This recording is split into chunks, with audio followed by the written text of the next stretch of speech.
Nossa próxima palestra agora vai ser física. Mas antes de eu chamar os próximos palestrantes, né, todo mundo pensa em física de radiologia. Né? Então, são 3 autores nesse material didático. 3 autores. Como diz um certo apresentador de TV, olha as feras que vêm por aí. Nós temos o professor Eduardo Haberbeck, engenheiro de alimentos, pós-graduado em engenharia de segurança do trabalho, mestre profissional em processamento de materiais e catálise, doutorando em bioquímica e biotecnologia.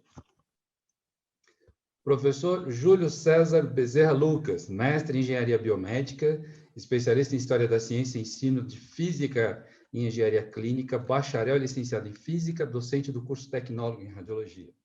E temos nosso terceiro autor ainda, professor Ciomel Sávio Odriozola, físico pela Universidade de Havana, mestre em física pela Universidade de Havana, doutorado em geofísica espacial pelo INPE e professor de física aplicada à radiologia. Ou seja, só tem fera nessa palestra.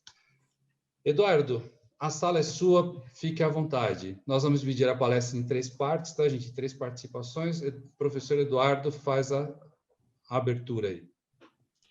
Olá, pessoal. Todos me escutam bem? Som perfeito, Eduardo. Maravilha. Bom, pessoal, o nosso querido Márcio Cubas já me apresentou. Então, dispenso aí. Enfim, tenho o prazer de fazer parte desse projeto, que foi essa apostila que a gente escreveu. E tive o prazer de fazer isso em conjunto com esses outros 2 grandes nomes aí. Enfim, a gente vai dividir essa apresentação em 3 partes. Eu vou falar mais focado no que foi escrito na nossa apostila. Posteriormente, o professor Júlio trará umas informações extras e o professor Ciomel falará de uma linha do tempo em relação à radiologia e as descobertas relacionadas à física. Muito bem. Pessoal, quando o assunto é física aplicada à radiologia, aliás, quando o assunto é exatas, ainda mais estando no campo de humanas, né, onde vocês estão no campo da saúde, isso sempre causa desconforto. Falou exatas, logo, obviamente, os alunos estão sempre ali, eu vim aqui estudar radiologia, eu não quero saber de exatas, eu já fugi de exatas, né, enfim. Então, o plano, quando a gente escreveu essa apostila, foi focar e ser direto. Porque falar de física, eu poderia falar 1 hora ou 10 anos, dependendo do quanto eu aprofundo em qualquer assunto, não só em física. Então, o que foi feito? A gente fez um apanhado geral do que realmente era necessário, focou realmente nos conhecimentos mais essenciais e tornou isso o mais palatável possível, ou de uma forma mais agradável possível. Então, quando a gente fala, né, quando eu estou dando as aulas de física, tenho aqui na apresentação, tem vários alunos meus, e tomara futuros alunos também, a gente faz várias conexões com o cotidiano. Então, no final das contas, enquanto a gente está aprendendo física, a gente aprende, né, como não ser enganado, como não matar seus pacientes, a tabela periódica de uma forma engraçada, como resolver problemas de forma rápida e eficiente, como que funciona a nossa visão, como que nós enxergamos e como funcionam as ilusões de ótica, como funcionam as lâmpadas, os fogos de artifício e o colimador, todos essas coisas, né, por assim dizer, funcionam com o mesmo princípio da física. Então, tudo isso está relacionado. A gente foi fazendo um link, dando um conhecimento e linkando com o cotidiano, não só profissional, mas o cotidiano mesmo das pessoas, para tornar isso mais agradável. Como os cientistas descobrem, né, a idade de fósseis, como eles sabem que substâncias químicas têm outros planetas, como fazer os exames angulados com a distância foco-filme correta, o que é a radiação, né? Quais são as radiações ruins e quais são as necessárias e quais são as inofensivas, e como se proteger dessas radiações ruins, né? Quando se fala em radiação, as pessoas logo pensam em coisa ruim, e isso não é bem assim. Para começar, o nome física aplicada à radiologia não é o nome mais completo, né? O nome mais completo seria matemática e cálculo discreto, química básica e física aplicada à radiologia, mas esse nome seria muito longo, né, é muito complexo, então a gente resolveu ficar só com física aplicada à radiologia. Muito bem. E o que que a gente vê nessa parte da radiologia, né? A gente vai ver revisão de conceitos básicos de matemática, potenciação, razão, proporção, funções e seus gráficos, seno, cosseno e tangente, o átomo, os isótopos, radiação, tempo de meia-vida, ondas eletromagnéticas, salto quântico, efeito cômputo, efeito fotoelétrico, radiação versus distância, enfim, tudo isso compilado lá. Basicamente, a física radiológica ou a física aplicada à radiologia, ela traz para vocês o que vocês precisam saber, né, para saber como exatamente funciona. Tirar vocês do campo de meros apertadores de botão, que simplesmente, eu não sei o que esse equipamento está fazendo, não sei como ele funciona. Não. Assim como todas as disciplinas, vocês não simplesmente decoram os procedimentos, vocês estão ali, eu estou fazendo isso por causa disso, eu vou usar tal angulação por causa disso, eu vou fazer tal procedimento por causa disso, eu vou usar tal contraste por causa disso, enfim. A física vem para que vocês realmente entendam o que está acontecendo, realmente entendam como funciona, até para quando surgir algum problema, você poder até identificar o que acontece. E por que as pessoas, né, não gostam da parte de matéria, de matemática, física e química? Bom, isso é uma defesa do cérebro humano, ok?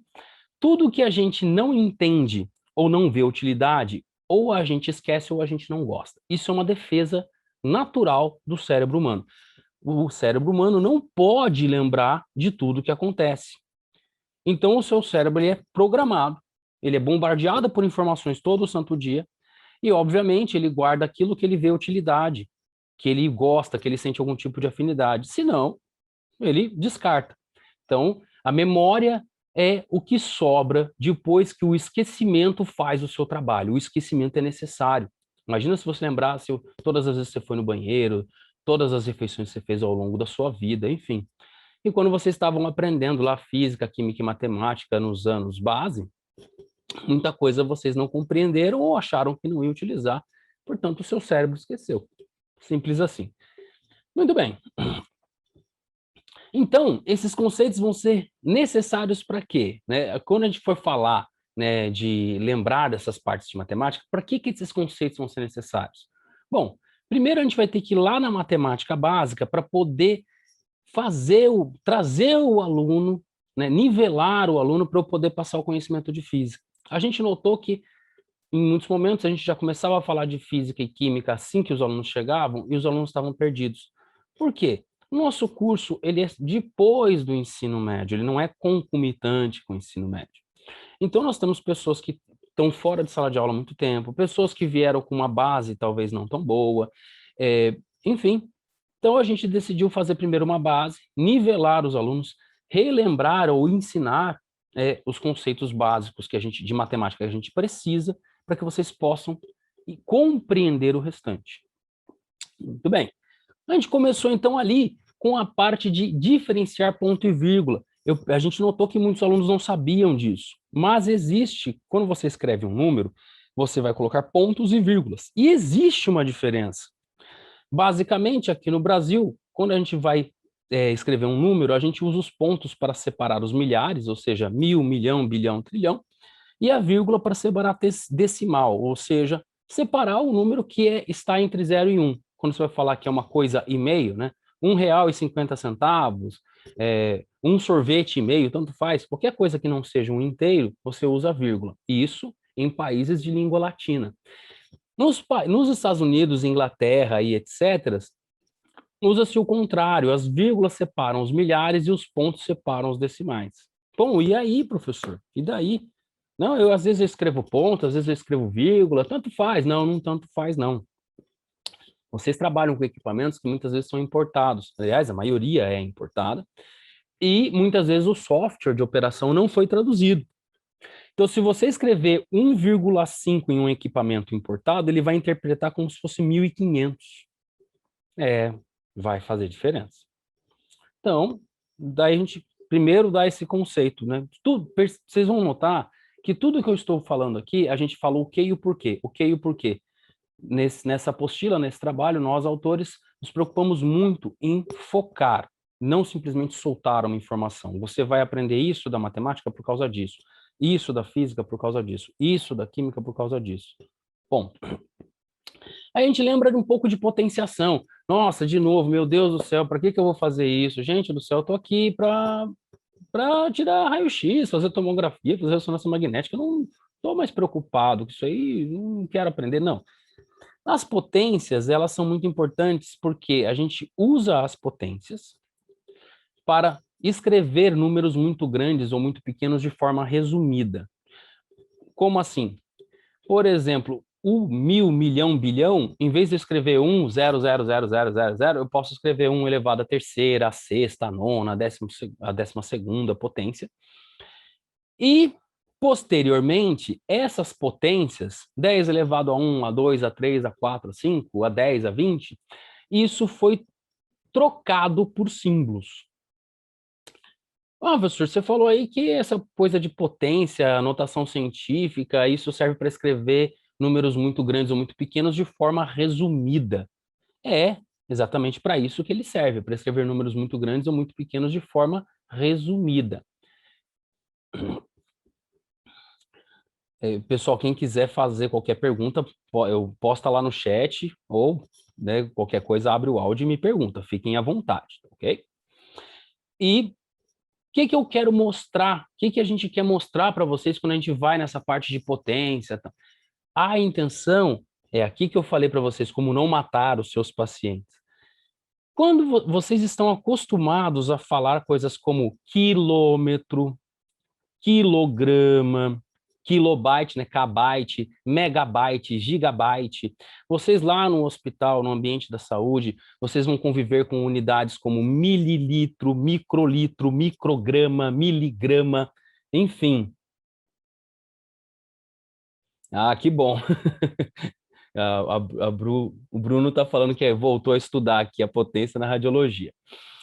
Enfim, percebam que essas unidades, todas elas são derivadas da mesma. Ou seja, quando eu vou falar em grama, eu tenho a grama, o quilograma, a miligrama, o micrograma. Todas essas variações de uma mesma unidade, ou seja, são todas unidades variantes de grama, mililitro, microlitro, todas as unidades variantes de litro, enfim. O que é? Simplesmente, em vez de alguém escrever lá que era era uma potência, né? Era 10 elevado a 3 gramas, 10 elevado a terceira gramas, ou seja, 1000 gramas, ao invés de escrever 10 elevado a 3, porque talvez as pessoas se confundam, as pessoas resolveram substituir por um símbolo. Agora ficou quilograma. Você não vai olhar numa placa andando na estrada, São Paulo está a 10 elevado a 3 metros à distância, né? Não, vai estar escrito, né? 1000 metros à distância também não, né? Vai estar a 1 quilômetro de distância. Então, por que isso é importante? Por que isso tem a ver com matar ou não paciente? Porque a gente escuta muito, não fala assim, não, mas eu só errei a unidade, eu confundo miligrama com micrograma. Pessoal, a diferença entre uma e outra é 10 vezes mais, ou às vezes 1000 vezes mais. Se você confunde miligrama com micrograma, você vai dar 1000 vezes a mais ou 1000 vezes a menos um medicamento, ou injetar, ou administrar em um paciente 1000 vezes a mais ou 1000 vezes a menos. Né? 1000 vezes a mais ou a menos, até água mata. Se você, se o médico falar para você, você tem que tomar 2 litros de água por dia, em vez de tomar 2 litros, você toma 2000 litros, você vai morrer. Isso eu garanto para você. Mas é água, bebe 2000 litros de água por dia para você ver se não morre. Morre. Então, a gente tira o aluno, a gente pega todos os alunos, vai nivelando eles e mostra. Pô, professor, eu aprendi esse negócio de notação científica na escola, não entendia por quê. Serve para isso, para você entender a diferença entre mili, micro, nano, giga. Vocês vão lá, compram um celular. Acabei de fazer um plano de tantos gigabytes, de tantos megabytes, recebi um vídeo aqui de tantos megabytes. Enfim, aí, ensinado isso, né? Então, aqui, só um exemplo, né? Quilômetro, ou seja, é 1 vezes 10 a terceira metros, ou seja, 1 quilômetro, né? Miligrama, vocês trabalham com o famoso kV, né? Kilovolts, ou seja, é 1000 volts. Vocês trabalham com miliamperes, ou seja, 1 vezes 10 a menos 3. é 1 dividido por 1000 amperes. São unidades que vocês usam lá. Depois a gente entra na parte de razões, proporções e funções. Para quê? Para mostrar para o aluno que existem coisas no mundo que tudo no mundo tem relações. Nós temos várias relações no mundo. Vocês usam as relações de gramas por miligramas, microgramas, ml de contraste, por exemplo, por quilograma de paciente. Uma relação entre volume, né, quantidade de contraste que eu vou injetar e quanto que pesa um paciente. Ok.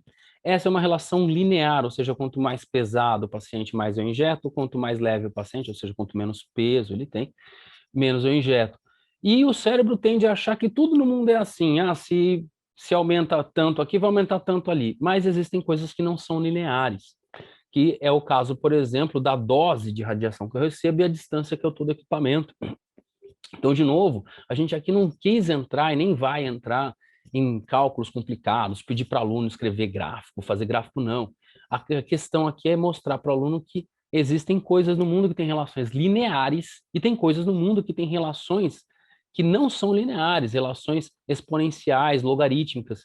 É o caso da distância, a relação entre a distância e a radiação que você recebe. Se você está a uma distância tal de um equipamento, se você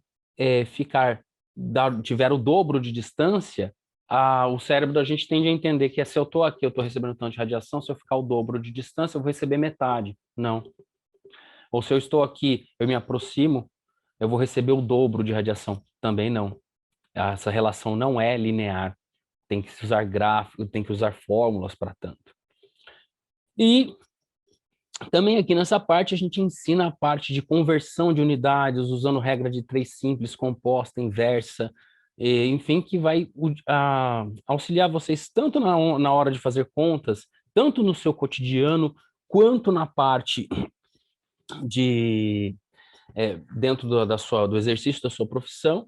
E isso vai desde a hora de você estar ali mexendo no equipamento, como até o dia que vocês chegarem numa posição superior de estar comandando o hospital. Até isso é ensinado. Como usar a regra de 3 para saber que contas eu devo fazer para compensar, por exemplo, a falta de um funcionário.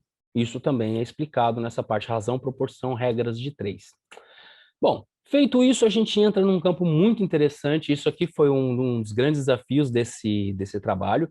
Eu gostaria muito de chamar a atenção para isso aqui, que a gente percebeu, né, que os livros de física radiológica sempre ensinavam trigonometria, aí vai lá, cai em seno, cosseno, tangente, explicava para o aluno até teorema de Pitágoras, enfim, mas ficava aquela coisa no espaço, né, ensinava aquilo de forma genérica, enfim, não é essa a ideia. Então a gente aplicou a trigonometria à radiologia, e isso, pessoal, é inédito. Vocês não vão achar isso em nenhum outro livro. A trigonometria aplicada à radiologia nesse formato, com esses desenhos, com esta fórmula, só existe nesse livro. Não existe nenhum outro. O que foi feito? Qual que é o problema? Então, percebam que a ideia desse material é essa. Qual é o problema? O que o aluno precisa saber realmente? E está aqui a solução. O problema é o quê? A relação, o que acontece quando eu faço um exame angulado. Quando eu estou fazendo um exame reto, né, com o colimador e o paciente, uma relação reta, não tem problema nenhum. Eu vou lá e ajusto na régua do equipamento a distância foco-filme e pronto, tá ótimo. Só que conforme eu vou angulando o colimador, notem que quanto mais eu angulo, maior será a diferença efetiva que eu tenho. Perceberam? Aqui, a distância que está marcada na régua é a distância foco-filme, certinho, tá fácil. Tem que fazer uma distância foco-filme 1 metro, 1,20 m, 1,50 m? Legal, só ajustar tá bom. A hora que eu angular, eu não posso simplesmente só chegar o paciente para o lado ou afastar, né, colocar meu colimador de lado e pronto. Não. Note que quanto maior o ângulo, maior será a diferença efetiva do que está marcando na régua e a distância foco-filme. Então, agora, o que eu tenho? Um triângulo. Se eu tenho um triângulo, qual é a ciência que estuda triângulo? Trigonometria. Então, pronto. Mas eu preciso saber seno, cosseno, tangente, cotangente, relações trigonométricas? Não. Você precisa saber o quê? Como é que eu vou aplicar esse conhecimento? Fica claro, então, que a solução é fazer o quê? Bom, eu angulei o colimador. Eu tenho que fazer o quê? Eu tenho que aproximar o meu paciente daqui. Eu não posso simplesmente só angular e deixar ele lá. Eu tenho que colocar ele aqui. Perceber? Feito isso, agora eu tenho o quê? Eu tenho que descobrir qual é a distância efetiva que eu tenho que marcar na minha régua. Aí entra a trigonometria. De novo, isso, nesse formato, a trigonometria, nesse formato simplificado, só tem nessa apostila nossa. Aqui uma tabelinha só para vocês terem noção do quanto isso faz diferença. Então, eu coloquei aqui, né, uma distância foco-filme de 1 metro, 1,20 m, 1,50 m, 1,80 m. Conforme eu vou mudando o ângulo, né, 5, 10, 20, 30 graus de angulação, olha o quanto que você tem de diferença na distância foco-filme efetiva. É bastante. E aqui não é uma relação linear, é uma relação exponencial. Não dá para simplesmente, cara, eu vi que tem algumas manhas que eu já vi alguns profissionais falar, não, a cada 5 graus eu abaixo tantos metros, tantos centímetros aqui, tá tudo certo. Dá uma corrigida, não vou condenar, não. Mas aí dizer que está exato também não está. Dá para quebrar um galho. Mas, como eu falo para os meus alunos, nós queremos vocês incríveis profissionais, não simplesmente na aproximação. Dá para você ter certeza absoluta, olha, tem que ser tantos metros e tantos centímetros aqui nessa régua.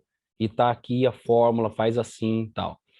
Então, olha só, com uma angulação de 45 graus, se eu tivesse com uma distância foco-filme de 1,80 m marcada ali na minha régua, a bem da verdade, o meu paciente já está 2,5 metros de distância.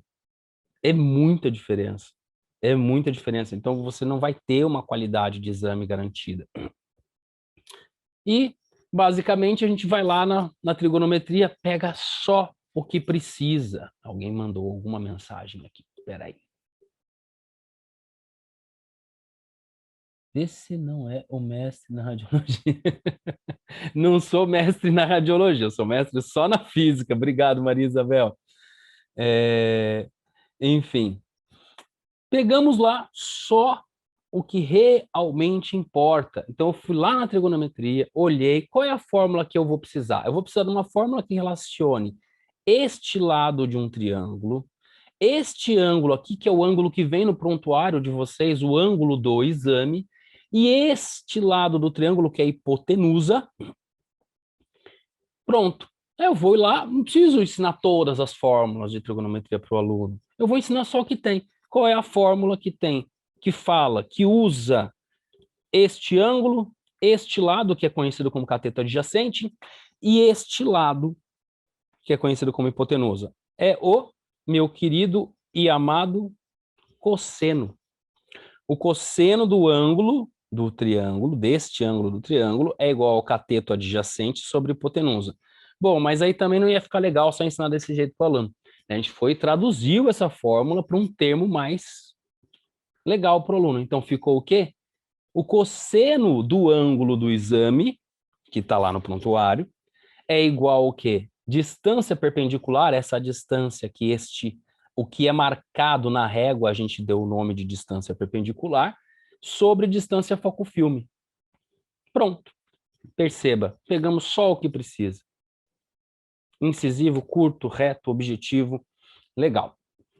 Aí depois a gente vai entrar na física química aplicada à radiologia, a gente vai entrar na interação da radiação com a matéria.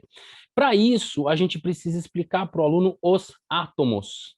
Ai, meu Deus, de novo, professor, mas eu saí da exatas, eu não queria mexer com exatas exatamente porque eu não gosto disso aí. Não gosto dessa história. Tudo bem, mas a gente só vai ensinar para vocês o que precisa. O que é o átomo? O átomo é o que forma tudo que existe no universo. Vocês precisam entender um pouquinho do átomo, porque é o átomo que constitui tudo que vocês conhecem, tudo que é matéria, E é de dentro do átomo que saem as radiações que vocês usam, a radiação nuclear e a radiação que é produzida no colimador. Então, só para vocês terem uma ideia como é que funciona o universo, né? Os átomos formam as moléculas formam as substâncias formam as estruturas formam as células os tecidos os órgãos os sistemas, e os sistemas formam o indivíduo. Eu acho que, como é natural a gente se preocupar do que as coisas são feitas, você come uma coisa gostosa no mundo, nossa, que bolo gostoso, do que ele é feito? Pô, e você não tem curiosidade de saber do que você é feito? Né? Eu acho que é uma curiosidade cabível. Você querer saber do que você é feito. Muito obrigado, Leandro. Tá certo. Vamos que vamos. Feito isso, eu vou falar com vocês do DNA, ou seja, da relação, da interação com a matéria, como que as radiações fazem mal. As radiações ruins, entre aspas, as radiações ionizantes, elas fazem mal porque elas vão e atacam, e quebram, ionizam, arrancam pedaços do meu átomo. Fazendo isso, ela vai fazer um efeito em cascata. Se tudo é feito do átomo, é como se eu chegasse num prédio e arrancasse o tijolo que faz a base. Se tudo é feito, o átomo faz as coisas que conformam o indivíduo. Obviamente, se eu for lá num prédio e arrancar os tijolos da base, esse prédio vai vir a ruir. Então, o problema das radiações ruins, das radiações ionizantes, é que elas vão lá e atacam o meu átomo. E isso vai gerar consequências, como tumores e cânceres e outras coisas. Aí a gente fala da interação da radiação com a matéria. Ah, desculpa, Márcio, tô indo, desculpa, o tempo é curto, desculpa. Falando da radiação da matéria, a gente vai explicar como que acontece essa questão, como e por que a radiação vai afetar o seu DNA e por que isso pode causar uma mutação, enfim, ou até mesmo a morte celular. E vou explicar, né, também está explicado por que isso é mais preocupante quando você vai fazer um procedimento numa grávida, ou seja, uma mulher grávida, as células estão se multiplicando, né, o bebê está se multiplicando, e durante o momento de multiplicação, o seu DNA está mais suscetível, está mais fragilizado, está mais exposto à radiação. E a gente vai falar das ondas eletromagnéticas. Por isso, a importância do átomo, a gente tem que falar que as radiações nucleares saem do núcleo do átomo, e as radiações que vocês usam, que são geradas no colimador, são radiações que são provindas aqui da eletrosfera. Por isso é importante saber o átomo, como ele é feito, para vocês entenderem como a radiação é produzida. Vamos deixar claro, né, lá deve estar claro que existem as radiações ruins e as boas, né? As radiações ruins são aqui as ionizantes, ultravioleta, raio-x, mas tem as radiações que são ou inofensivas ou necessárias, que é a radiação que a gente vê, são as luzes que a gente vê, né? E isso tudo é feito por saltos quânticos, que é o quê? Que é o que acontece tanto quando eu tenho fogos de artifício, quando micro-ondas na brasa, enfim, o mesmo efeito que gera essas radiações do nosso cotidiano vai gerar as radiações no seu colimador. No colimador que vocês usam lá. É o mesmo efeito, isso é explicado lá na apostila. Depois a gente fala das radiações nucleares, ou seja, nuclear é o núcleo que está produzindo radiação, ou seja, meu núcleo que está se despedaçando.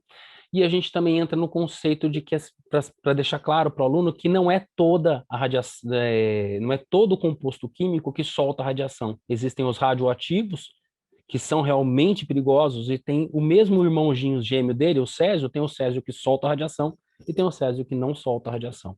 Esse é o radioativo, por isso o nome. E o efeito Compton, o efeito fotoelétrico, que é o que aconteceu lá no núcleo, no meu átomo, né? Na eletrosfera do meu átomo. O que aconteceu quando a radiação bateu nele? Por que ela consegue, como e por que ela consegue arrancar, e como e por que sobra radiação, que é a radiação residual, que é o efeito Compton, o efeito fotoelétrico, para explicar também como e por que é necessário usar os EPIs, porque sobra radiação pelo efeito Compton, e também explicar como e por que um contraste qualquer aparece quando a gente faz a radiografia, ou seja, isso aqui é um efeito chamado atenuação, interação da radiação com a matéria, e no final a gente explica como e por que se proteger das radiações ruins, que é a radioproteção. Certo? Pessoal, desculpa, é bastante conhecimento e eu preciso passar a bola para o nosso próximo professor.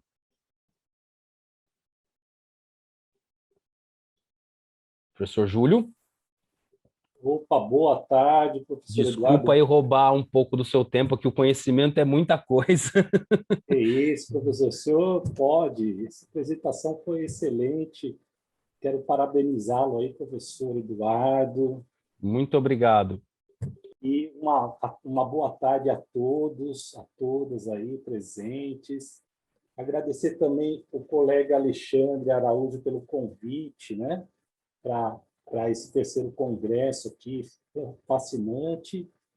E também aí parabenizar aí pelo livro que está aqui, né, os 3 volumes do nosso tratado, está bem aqui atrás, aqui em destaque.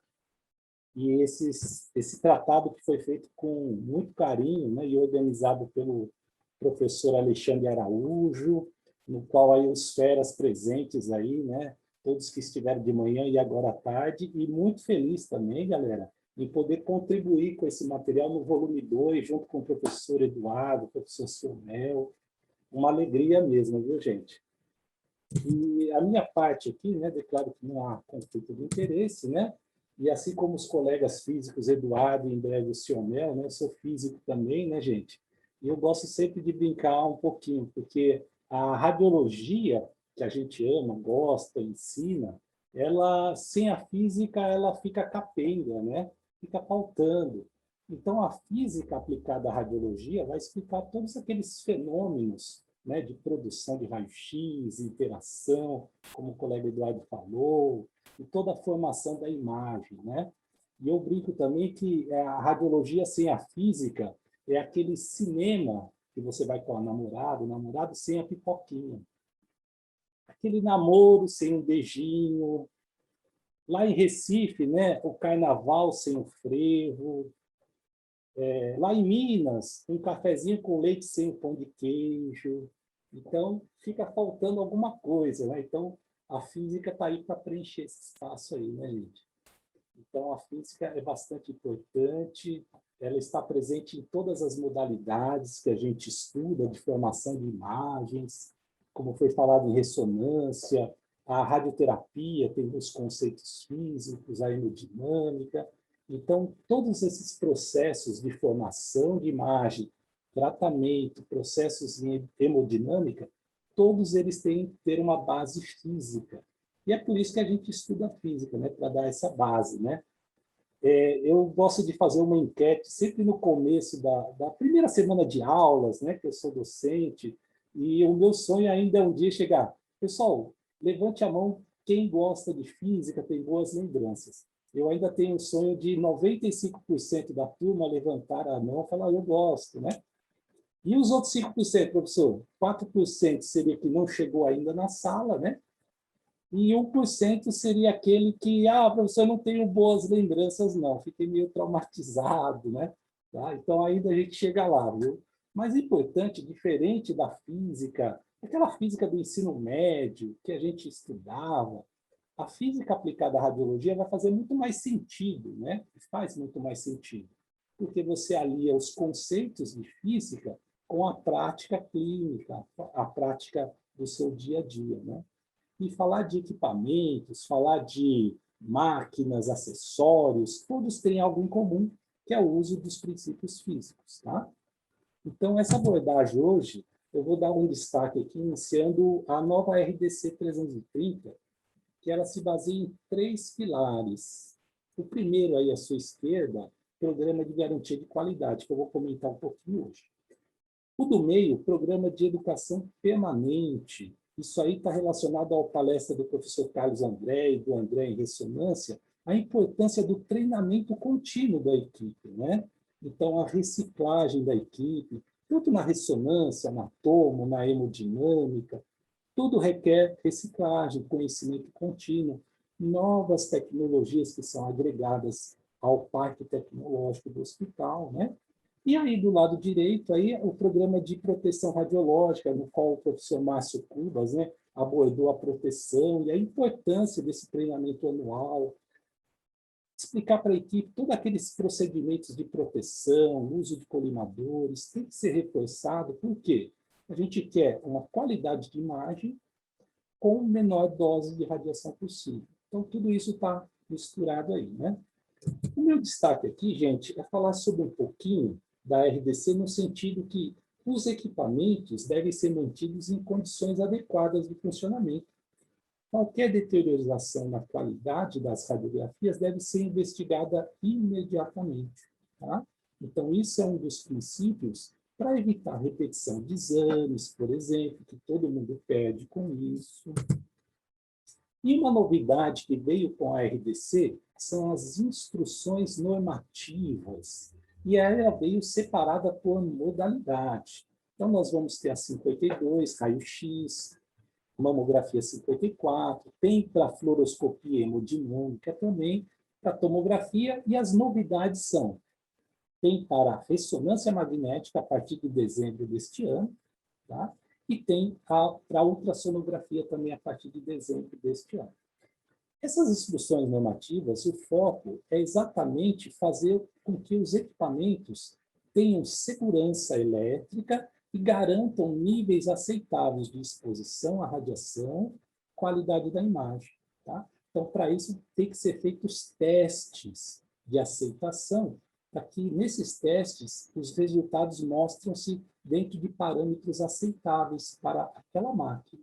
Tá? Então, se a máquina começar a apresentar uma variação de calibração, por exemplo, ele vai ficar fora desse nível aceitável. Pode ser que emita mais radiação, pode ser que o equipamento comece a apresentar algumas falhas, gerar artefatos de imagem. Então, isso pode ser uma consequência da não realização de testes, tá? E depois a calibração dessas máquinas também. Aqui, gente, eu destaco aqui a radiologia convencional, porque é daí que tudo nasceu, né, gente? Então, na história da radiologia, nasce o convencional com o famoso chassi, filmes. E ainda no Brasil, 3/4 dos equipamentos no Brasil ainda é raio-x convencional. Então, ainda é o carro-chefe, e o raio-x convencional é muito bom. Tende a ser usado ainda há muito tempo, porque os resultados são bons, tecidos ósseos, e também é uma das modalidades mais baratas, se não a mais barata do diagnóstico por imagem. Tá? Então, isso é a importância de manter um controle de qualidade, ter um programa de controle de qualidade para essas máquinas também. Tá? E dentro desse programa de garantia de qualidade, gente, existem vários tópicos que são realizados para que sejam feitos esses testes, essas avaliações. E aí, entre eles, eu destaco duas aí, que é a questão da identificação de falhas humanas e de equipamentos, já que os equipamentos, ao longo da vida, tendem a mostrar alguma falha ou a queima de algum componente, necessidade de troca de ampolas, né? O outro tópico, o último ali de baixo, otimização constante de dose e qualidade da imagem. Então, esses testes são diversos e a gente vai aqui abordar um pouquinho, né, falar em linhas gerais, né, pelo menos 2 deles, tá? Olha só, gente, quando ocorre um desalinhamento do raio central. Então, todos os profissionais, estudantes, sabem a importância do raio central, né? Observe na imagem da esquerda que foi aberta toda a colimação. Pegou a placa ali, que é uma placa de teste, com um acrílico, né? Só que na hora que vai fechar a colimação, perceba-se que está errado ali, a colimação está incorreta, está desalinhada. Quando eu faço a radiografia disso, é possível perceber esse desalinhamento desse raio central. Tá? O que acontece? Pô, se eu estiver lá na sala de exames, o único jeito de não cortar a anatomia seria abrir toda a colimação. Mas se você tiver com o professor Márcio Cubas e você for falar para ele, né, Márcio, que você vai abrir toda a colimação, ele vai te dar uma bronca, com certeza, né? Por quê? Ao abrir toda a colimação, você vai irradiar áreas que não deveriam. Então, o correto o que é fazer? É fazer uma manutenção desse raio central. Esse desalinhamento está sendo causado por quê? Então, é necessário desmontar o colimador e verificar o que está acontecendo, para que o campo luminoso coincida com o raio-x que vai ser incidido. Tá? Com isso, a gente reduz repetição de exames, aumenta a produtividade da equipe, tá? E reduz dose de radiação. Olha que bacana. Então, a necessidade de um programa de garantia de qualidade é exatamente para mostrar e fornecer exatamente meios que evitem exposições desnecessárias. Tá? E com isso você vai ter um ganho de produtividade da equipe, vai ter um paciente satisfeito também, ou o paciente vai ser chamado pela segunda, pela terceira vez para fazer o mesmo exame. O paciente tem o direito de ficar insatisfeito. Tá? Além disso, gente, tem os testes na radiologia convencional, que eu indico dois principais, que é a indicação da tensão no tubo e também o tempo de exposição. Então, esses dois testes, eles são feitos com os painéis de comando do equipamento, seja ele convencional, seja ele digital, né? É necessário, muitas vezes, uma manutenção corretiva, que é o caso aí que vocês estão vendo, a sala fica parada, o equipamento apresentou uma falha, e aí vem a equipe para fazer essa manutenção corretiva. Nesse momento, gente, não tem como atender paciente, então, quer dizer, é necessário o deslocamento dos pacientes para outra sala, enquanto se faz essa calibração da voltagem, a calibração do tempo de exposição. Tá? Seria uma manutenção corretiva. Mas o ideal também, galera, é que haja uma manutenção preventiva. O nome preventivas diz o seguinte: o equipamento está funcionando. Está funcionando, está atendendo o paciente. Só que pode apresentar algumas falhas iniciais. E aí, para evitar que o equipamento quebre e dê um prejuízo maior, muitos hospitais também têm um programa de manutenção preventiva dos equipamentos eletromédicos. Tá? Para fazer essas preventivas, a recomendação do fabricante vai dizer ali quando devem ser feitas as preventivas. E ao fazer a preventiva, galera, a tendência é que a longo prazo o equipamento dê melhores resultados. O equipamento dure mais, você tenha menor custo de manutenção a médio prazo e a longo prazo. Tá? Mas também tem um outro lado, que alguns gestores dos hospitais veem essa manutenção preventiva como algo que é estranho. Por quê? Muitos deles perguntam: o equipamento está funcionando? Está. Por que gastar? Por que chamar uma equipe para fazer manutenções preventivas? Tá? Porque aparentemente é um custo que está tendo sem que o equipamento esteja quebrado. Mas o convencimento de vocês, profissionais, supervisores da radiologia, estudantes que serão os profissionais, vocês terão que ter essa habilidade comunicativa e técnica para convencer da importância de se realizar manutenções também preventivas. Garantir que os equipamentos funcionem bem, calibrados, isso só vai trazer benefício para todos. Tá? Para fazer a manutenção preventiva, galera, é necessário alguns equipamentos e acessórios que o físico médico contém, né, junto com a empresa que ele presta esse serviço, tá? Esses equipamentos, eles vêm numa maletinha protegida, né? O físico médico traz isso. Dentro dessa maletinha tem essas sondas, que são detectores, que vão ser colocados em pontos estratégicos da sala, distância lá do tubo, atrás do painel de comando onde fica o vidro plumbífero, tá? E também os detectores que farão essas medidas, né? Principalmente as medidas de KV, MA e tempo. Esses detectores, esse especificamente, se chama câmara de ionização.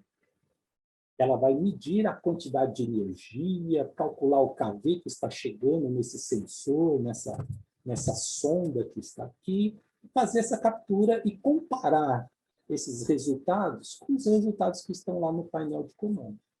Verificar se estão coerentes com o que é colocado no painel de comando, verificar se precisa fazer algum tipo de ajuste, calibração, tá? Só que isso é um serviço prestado por uma empresa fora do hospital, que tem esses equipamentos e que esses equipamentos têm que estar calibrados, tá?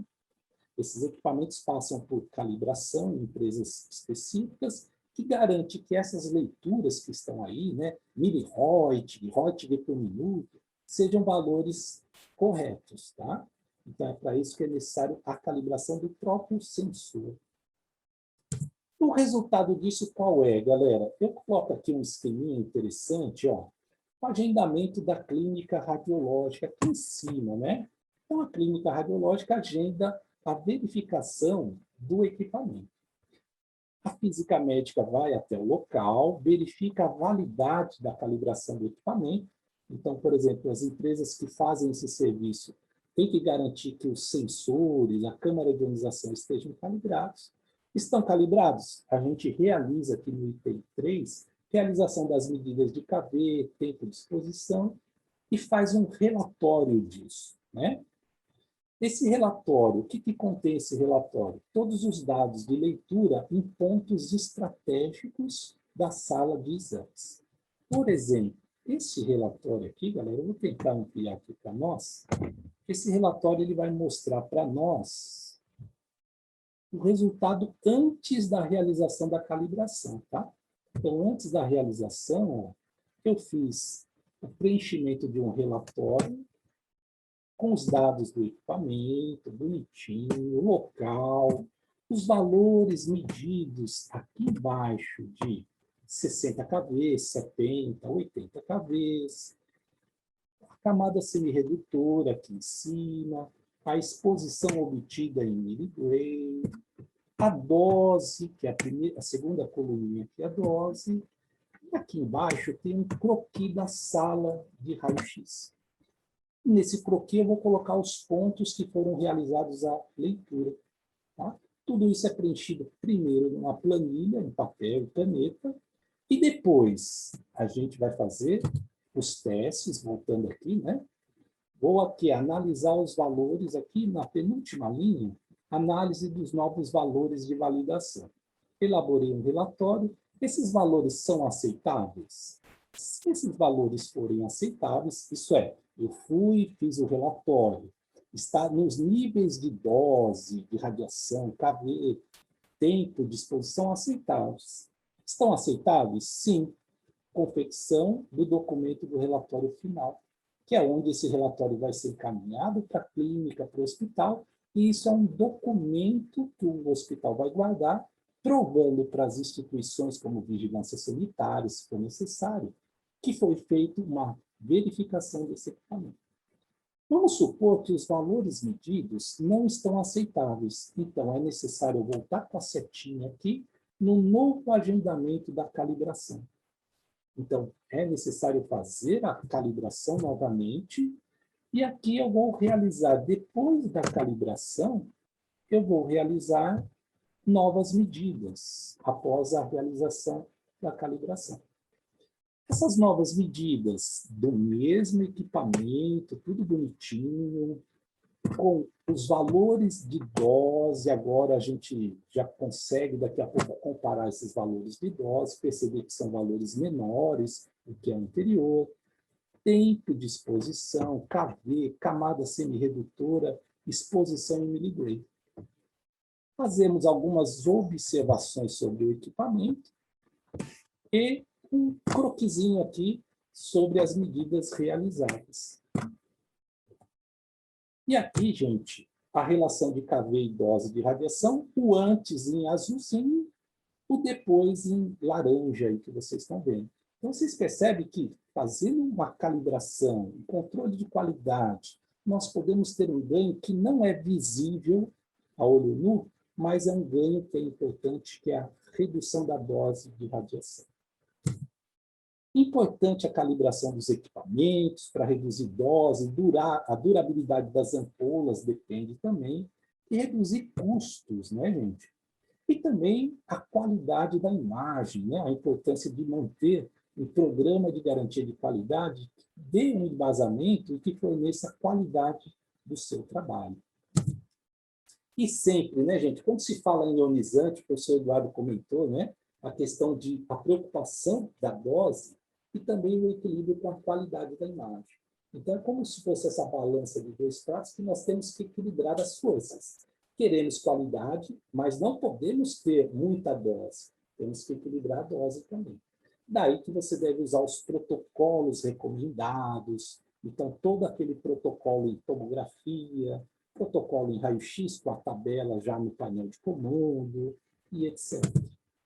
Só para concluir aqui um pouquinho, gente, tem esse diagrama de Ishikawa, que é um diagrama que é utilizado muito na indústria e que eu fiz uma adaptação para a radiologia. Eu coloquei nesse diagrama, que é espinha de peixe também, eu coloquei do lado direito causa de quebra precoce dos equipamentos de raio-x. O que pode causar a quebra precoce? A gente faz uma investigação. Pode ser, por exemplo, técnicas inadequadas, muita repetição de exames, equipe desmotivada, falta de treinamento de novas tecnologias, falta de manutenção preventiva, falta de treinamento dos fabricantes dos equipamentos. Isso são hipóteses que eu coloquei que tentam justificar o porquê que o equipamento apresentou uma quebra antecipada, precoce. E aí a gente pula para uma análise chamada análise de causa raiz dos 5 porquês. Essa reflexão ela pode ser feita para tentar descobrir o porquê. Por que se utiliza técnicas de KV e NAS inadequadas? Por quê? O que está causando isso? Por que há muita repetição de exames no setor? Por que a equipe está desmotivada? Por que ocorre falta de manutenção preventiva? Por que ocorre falta de treinamento pelos fabricantes? Então, esses porquês é procurando exatamente a causa da quebra precoce. Isso a gente pode fazer na radiologia, nas nossas vidas. Você procurar associar, olha, um fato ocorrido e a causa. Quais são as causas possíveis? E como eu corrigir essas causas? Para concluir aqui, gente, investir em melhorias no ambiente de trabalho nunca é gasto ou desperdício, e sim a busca pela excelência. Então, se você quiser excelência, você tem que investir, e é o que vocês fazem hoje, investir no conhecimento. Investindo no conhecimento, você também está buscando a sua excelência. Ok? Obrigado a todos, obrigado, Márcio, obrigado a todos aí pela oportunidade. Muito obrigado. Para finalizar a parte de física, vamos chamar o professor Selmel. Né? Olá, professor. Fique à vontade, Selmel. Boa tarde a todos, pessoal. Tá me ouvindo aí bem? Sim, o áudio está bom, Selmel. Certo.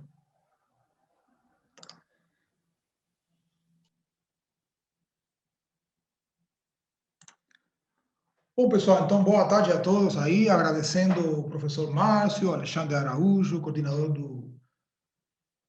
dos livros, por o convite para apresentar aí uma pequena história sobre a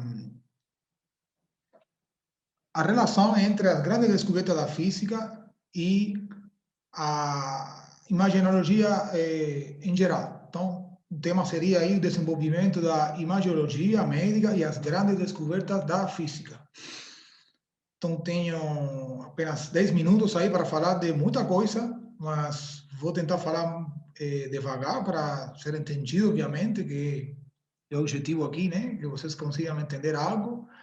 E, bom, essa descoberta da física, realmente, elas não poderiam ser feitas completamente se não falamos do Prêmio Nobel, tá? O Prêmio Nobel e em relação à radiologia médica.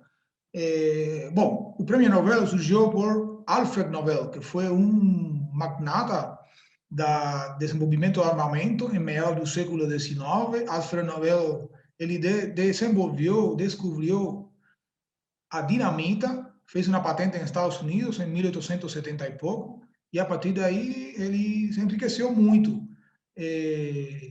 Mais ou menos no começo da década de 90 do século XIX, Edwin Nobel, o irmão de Alfred Nobel, morreu mas a imprensa, sobretudo a imprensa inglesa e a imprensa dos Estados Unidos, não entendeu que a informação correta, que era o irmão, e achou que era o Alfred Nobel mesmo.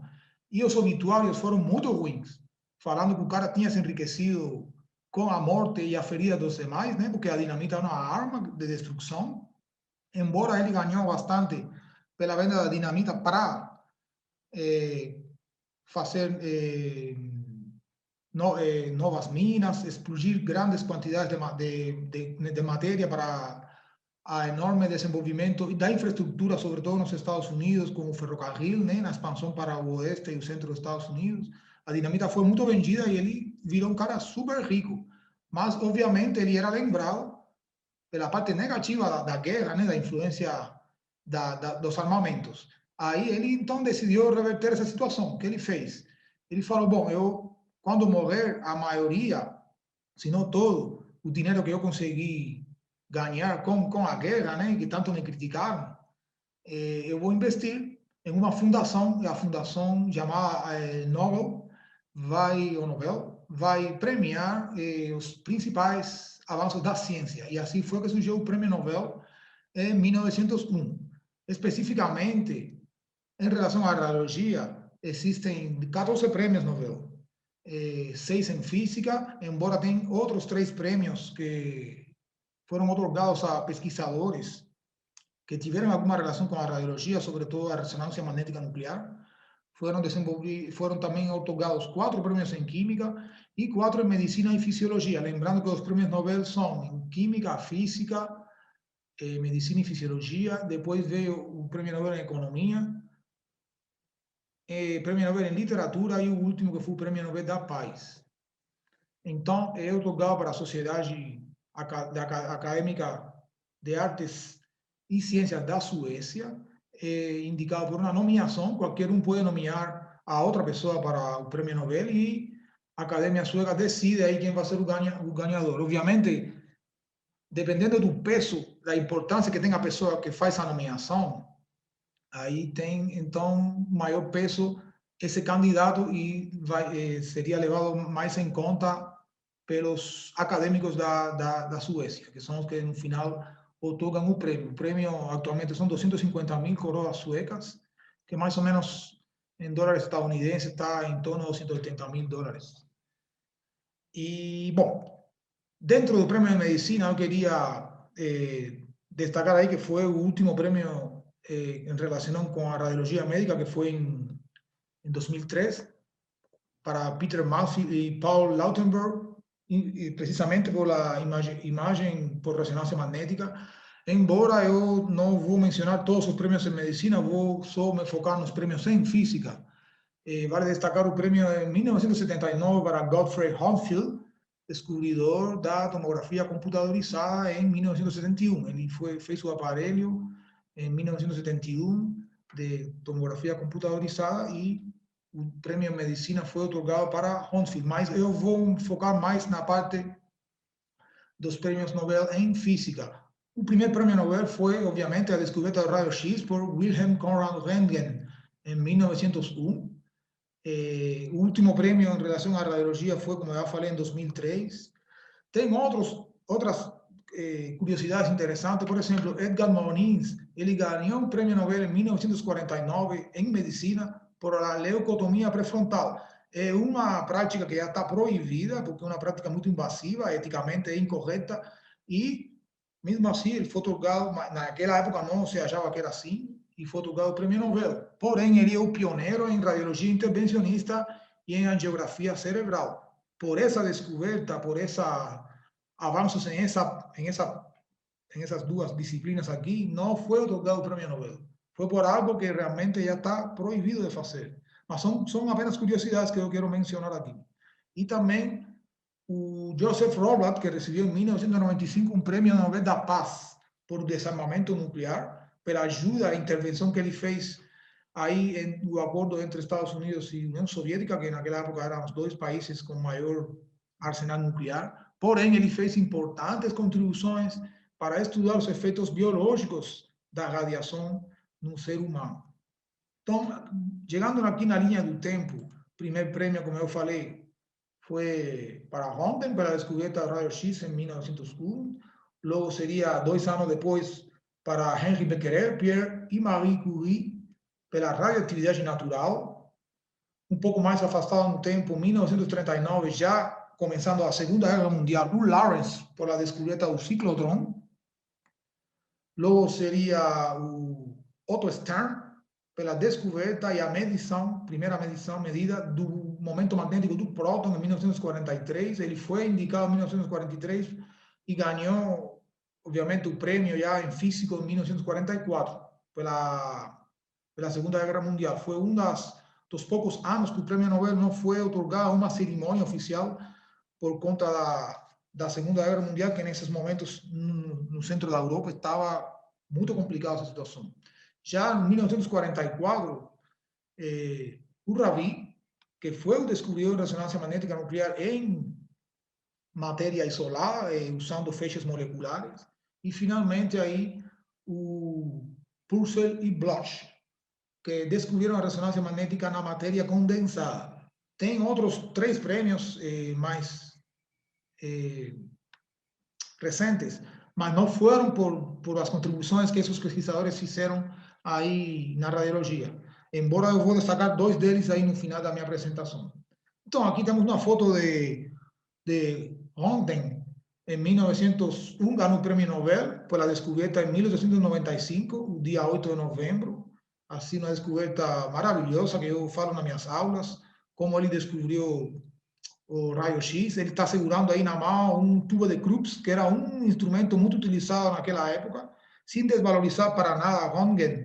Essas pesquisas estavam já muito adiantadas e estavam maduros. Então, se não tivesse sido ele, poderia ser outra pessoa 2, 3 anos após a descoberta dele.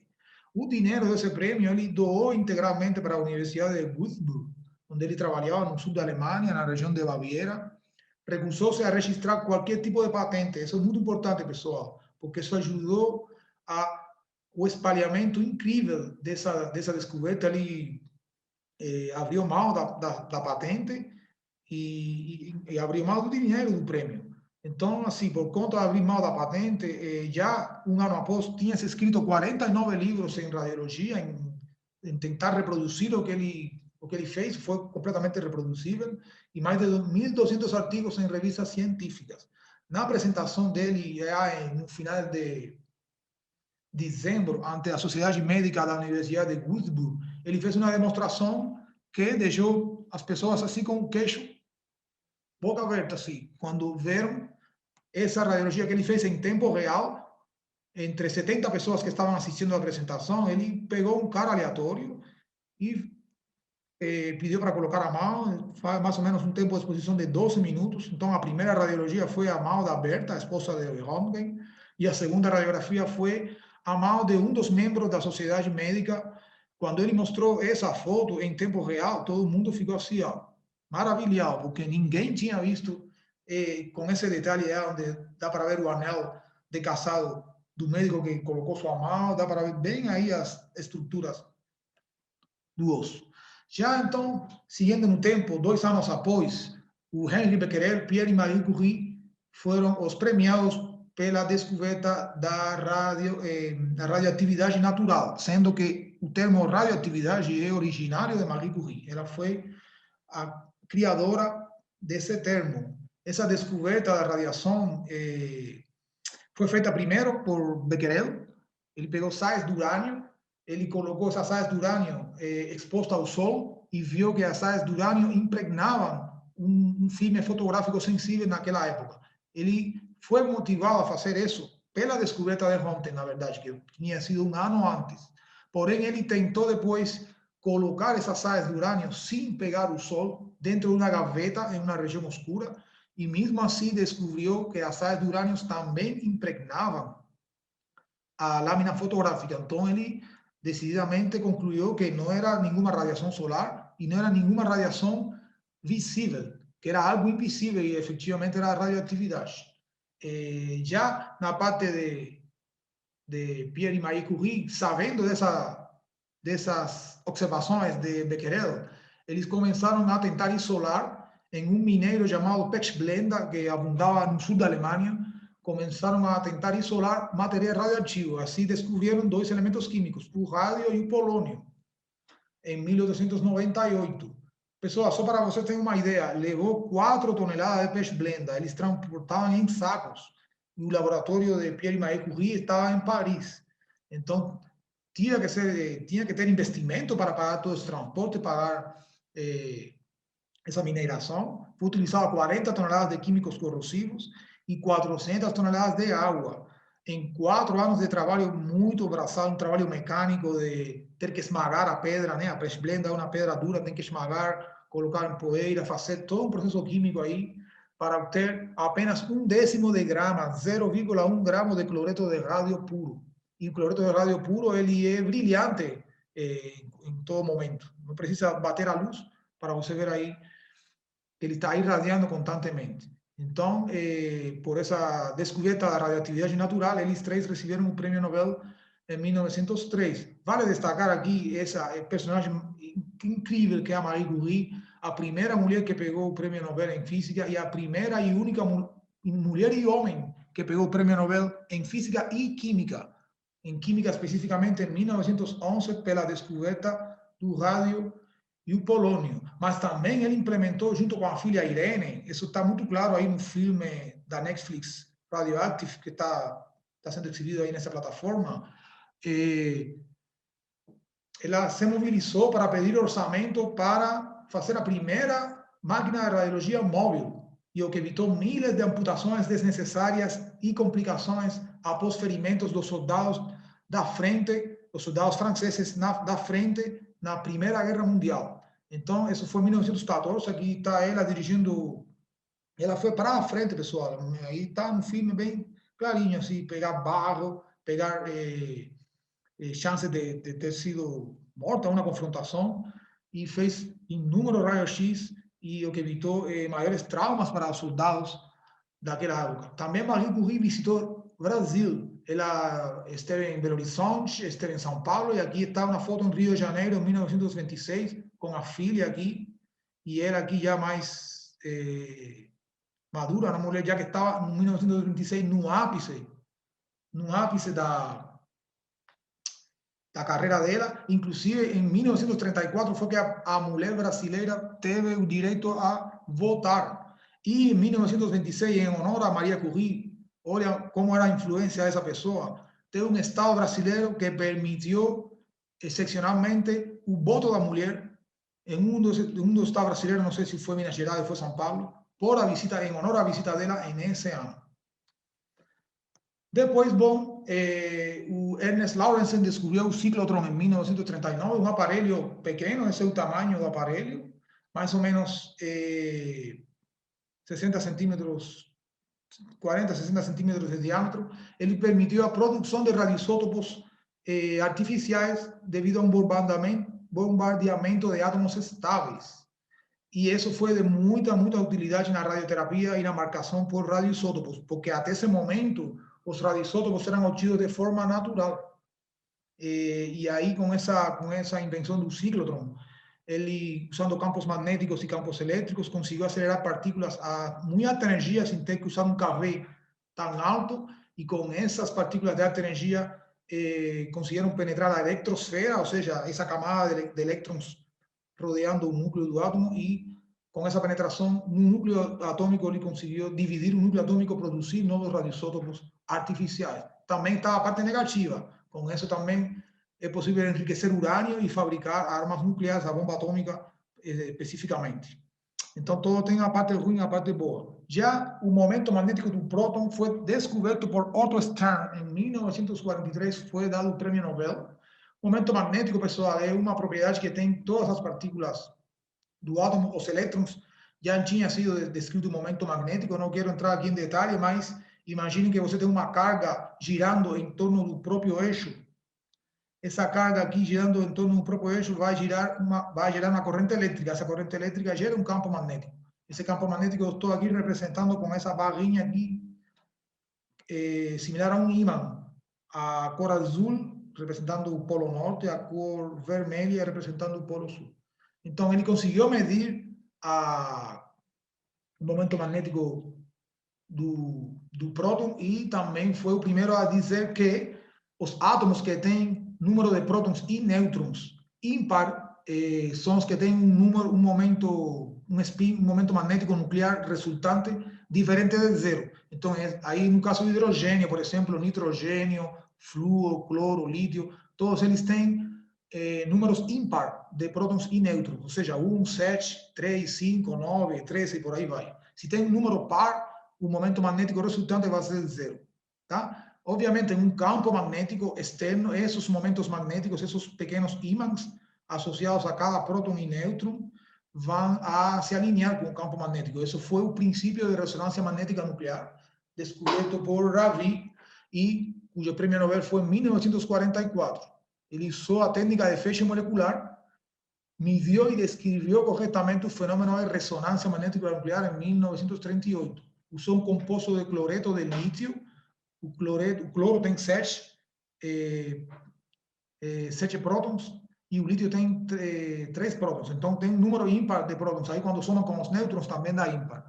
Aí, para isso, usou campos magnéticos estacionários, um campo baixo, 0,2 teslas, agora tem máquinas de ressonância de até 10 teslas ou mais, e um campo magnético altamente variável no tempo, que é o chamado radiofrequência, ou seja, usou um campo magnético que varia a 3,5 kHz, ou seja 3.500 oscilações em um segundo. E essa frequência está na faixa da radiofrequência, por isso que é chamado RF. Esse foi o único gráfico que ele publicou nesse famoso artigo. E aqui está apenas uma figura para explicar como é que aconteceria aí a precessão dos momentos magnéticos dos prótons devido a um campo magnético externo. Isto aqui está simulando o campo magnético externo variando no tempo, que realmente é mais rápido. E isso aqui seria o momento magnético de cada próton. E, finalmente, então, a ressonância magnética nuclear em matéria, descoberta aí por Felix Bloch e Edward Purcell, independentemente. Felix Bloch trabalhava em Stanford, na costa oeste dos Estados Unidos, Edward Purcell trabalhando no MIT, Instituto Técnico de Massachusetts, e em Harvard também. Mais ou menos com 6 semanas de diferença, os dois, independentemente, detectaram a ressonância magnética nuclear na matéria. Entre 1945 foi o Purcell e o Bloch foi no começo de 1946. Purcell usou parafina, que tem alto conteúdo de hidrogênio. O hidrogênio tem apenas um próton, então tem um momento magnético resultante diferente de zero. Usou um campo de 0,7 teslas e uma radiofrequência de 30 MHz, diferente aí de Rabi, que Rabi estava na parte dos kHz. Já o Bloch, um mês depois, usou água, que a água tem oxigênio e tem hidrogênio. Usou um campo magnético mais baixo, porém, e na radiofrequência mais baixa. Mas ele não detectou absorção, ele detectou emissão. E esse artigo que eu estou aqui colocando é um artigo, aí está muitas curiosidades, está em inglês, né? Mas está muitas curiosidades das descobertas tanto de Bloch e Purcell como de Rabi. Finalmente, o Nicholas Blombergen e o Noah F. Ramsey, eles também pegaram o prêmio Nobel no 81 e no 89.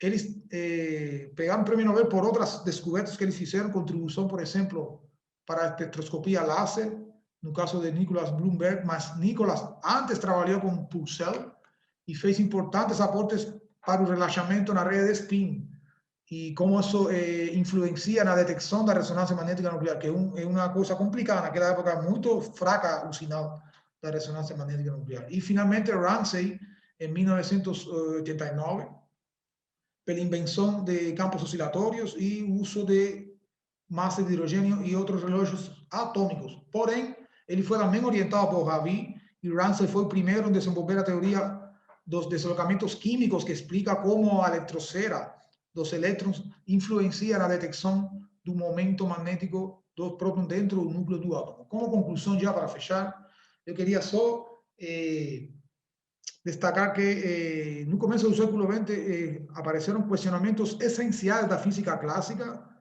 e isso permitiu, então, a descoberta da radioatividade, novos modelos atômicos e permitiu, então, um estudo intensivo aí das propriedades do átomo e do núcleo do átomo. E como ele interagia com a matéria. Aí, outro efeito, por exemplo, que já mencionou o professor Eduardo, efeito fotoelétrico, também levou um prêmio Nobel em 1921 para Albert Einstein. E o efeito Compton também levou um prêmio Nobel em 1928 para Compton, né, que foi o descobridor. E também, pessoal, a Segunda Guerra Mundial foi uma desgraça, morreram milhões de pessoas, mas também permitiu reunir muitos físicos, sobretudo nos Estados Unidos, que não se conheciam entre eles. O foco da pesquisa aí era propriedade do núcleo atômico para desenvolver armas nucleares e desenvolvimento de radares usando radiofrequência. Essa circunstância anômala de reunir tantas mentes permitiu que existisse um intercâmbio muito rico, muito gostoso aí entre eles, e isso foi o que acelerou a descoberta realmente da ressonância magnética nuclear. Então, bom, aqui já com isso eu queria concluir a minha apresentação, me estendi bastante, dobro do tempo que eu tinha, desculpem aí. E, bom, qualquer pergunta aí, deixem no chat que eu tentarei responder. Obrigado aí